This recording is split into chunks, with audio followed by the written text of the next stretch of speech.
Assalamualaikum warahmatullahi wabarakatuh. Perkenalkan, nama saya Karina Septiani dari kelas S13A. Di sini saya akan membuat video keperawatan jiwa komunikasi terapeutik pada pasien dengan diagnosa risiko bunuh diri.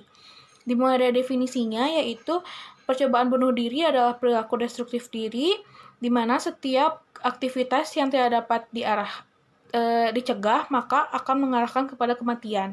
Lalu ada juga tanda dan gejalanya. Yang pertama itu kelemahan, kecemasan, lalu depresi, lalu adanya riwayat bunuh diri dalam keluarga, dan juga mengalami krisis hidup seperti duka cita dan juga pesimis.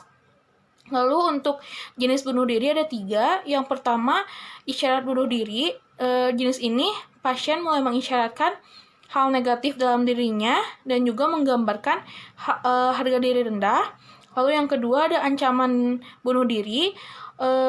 Di jenis ini pasien mulai mengancam dirinya untuk melakukan bunuh diri.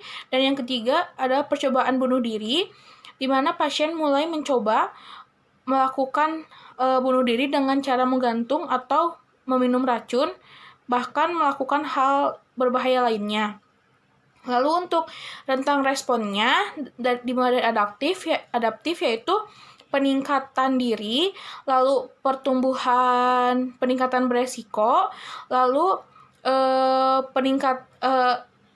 perilaku destruktif diri tak langsung, lalu pencederaan diri sendiri, lalu dan juga sampai pada maladaptif yaitu mencoba melakukan bunuh diri. Untuk intervensinya, yang pertama, identifikasi benda-benda yang dapat membahayakan klien. Yang kedua, amankan benda yang dapat membahayakan. Yang ketiga, lakukan kontrak treatment.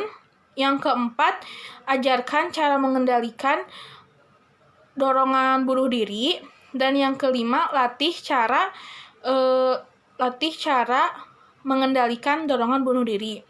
Lalu selanjutnya saya akan melakukan komunikasi terapeutik pada pasien dengan diagnosa risiko bunuh diri.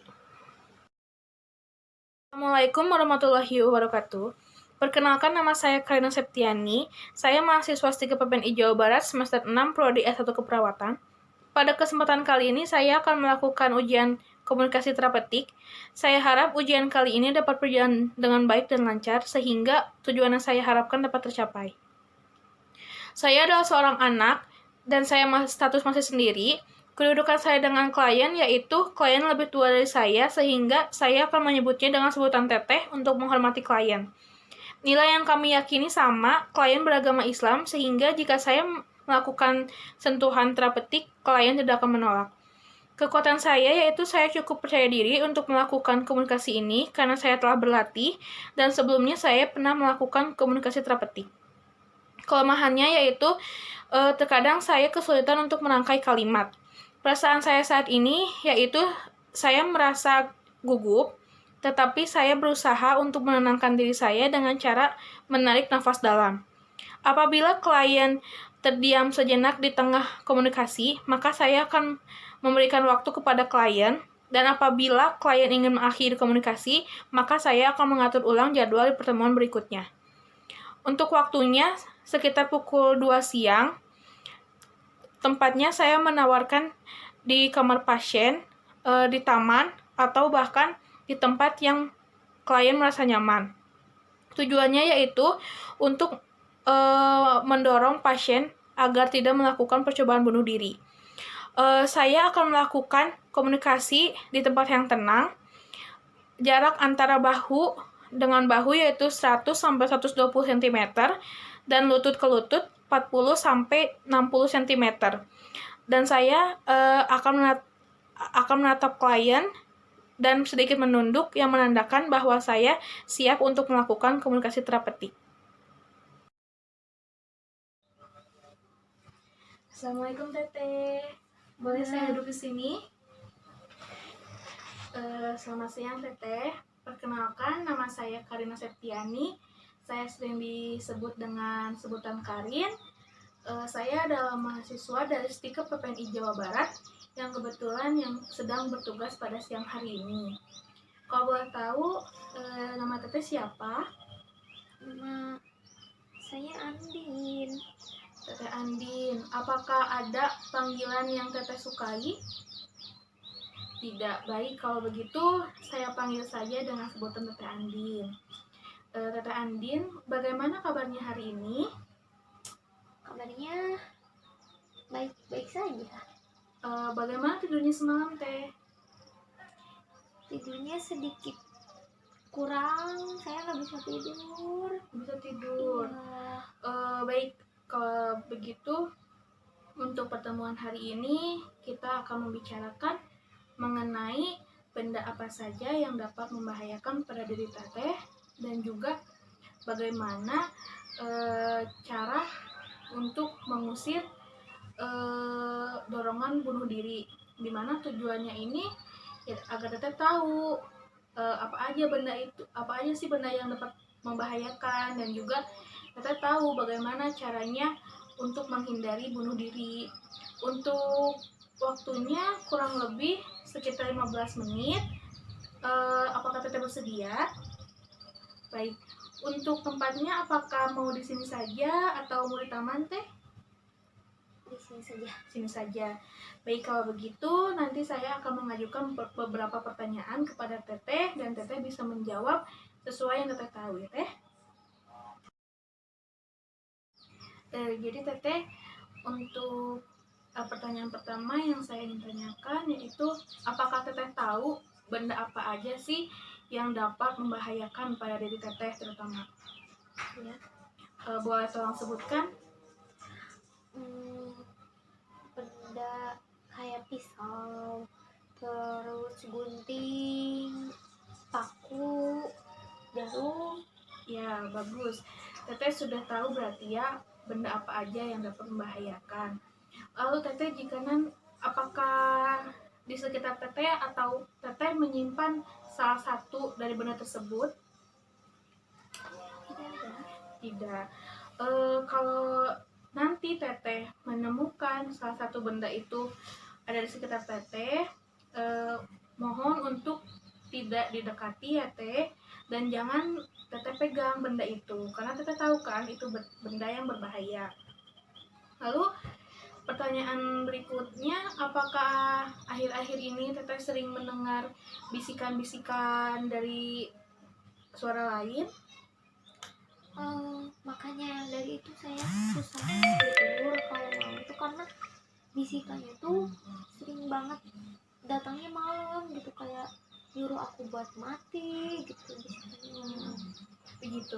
Lalu setelah teteh mendengar bisikan itu, apa yang teteh lakukan setelahnya? Saya cuma melihat ke sekitar dan saya nyari tahu siapa sih yang bilang itu ke saya dan kenapa. Baik, kalau begitu saya akan mengajarkan kepada teteh bagaimana untuk mengusir suara bisikan itu. Nanti apabila teteh mendengar suara bisikan itu datang lagi, teteh hanya perlu menutup kuping teteh rapat-rapat seperti ini, lalu teteh mengatakan dengan keras, "Jangan ganggu saya, pergi kamu, kamu itu palsu." Begitu, Teh. Apakah mengerti? Boleh saya lihat? Seperti ini, jangan ganggu saya, kamu itu palsu, pergi kamu. Ya, bagus, Teh.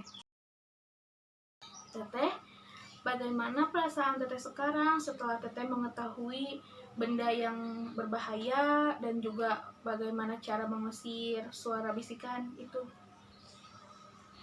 Saya merasa sedikit tenang gitu, dan saya sudah tahu apa yang harus saya lakukan ketika ada bisikan itu. Boleh saya lihat apa yang telah saya ajarkan tadi, tolong diulangi. Jadi tadi kalau ada bisikan itu, saya tinggal tutup telinga saya, kemudian sambil bilang, jangan ganggu saya, pergi kamu itu palsu, seperti itu. Ya, bagus. Teteh sudah bisa mengulanginya ya, Teh. Teteh, selama nanti kita tidak bertemu, apabila Teteh menemukan benda yang berbahaya, tolong untuk dijauhi dan jangan dipegang ya, Teh. Lalu jika nanti Teteh mendengar lagi suara bisikan itu, Teteh cukup melakukan apa yang telah saya ajarkan tadi. Cukup dimengerti, Teh? Ya. Baik, untuk pertemuan berikutnya, kira-kira kapan ya Teh kita dapat berbincang seperti ini lagi? Apakah besok Teteh bisa? Bisa. Untuk jamnya, apakah Teteh bisa di jam segini lagi atau Teteh ingin jam berapa? Jam segini bisa. Baik, untuk tempatnya apakah ada perubahan? Ingin di taman atau di sini saja? Di sini saja. Baik, kalau begitu untuk pertemuan selanjutnya kita akan membicarakan tentang bagaimana menghargai diri sendiri dan menemukan pikiran yang positif. Untuk tempatnya di sini lagi dan untuk waktunya di waktu yang sama pada siang hari ini. Baik, kalau begitu Teteh selamat istirahat kembali. Saya permisi. Assalamualaikum.